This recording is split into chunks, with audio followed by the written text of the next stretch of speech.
Good morning. My name is Kim Grant, and I'm the proud principal here at Lincoln Heights Environmental Connections Magnet Elementary School, and I appreciate you joining us for our official ribbon cutting.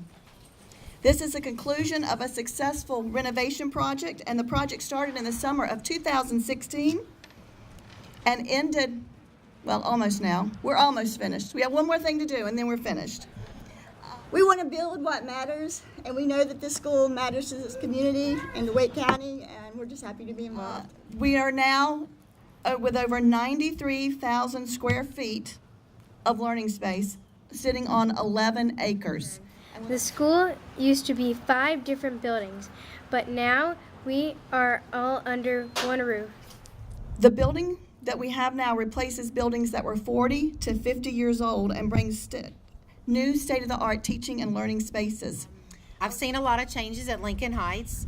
I attended back in the early 70s as a student here from 1st to 4th grade. And then in 1996, I got hired as a 2nd grade teacher. As soon as you get down here, the first thing you notice about this particular school is the community. There is so much love and hope for this school, and it is truly a beacon of hope.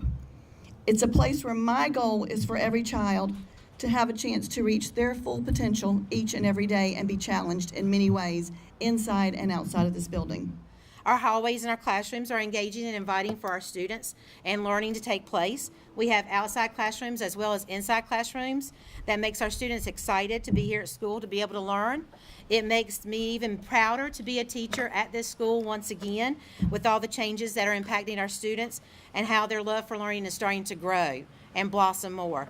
In conclusion, the school has changed for the benefit of everyone, and it proves that everyone should have a chance to venture and explore things they love. Thank you. Perfect. Grab hold. There you go. 1, 2, 3.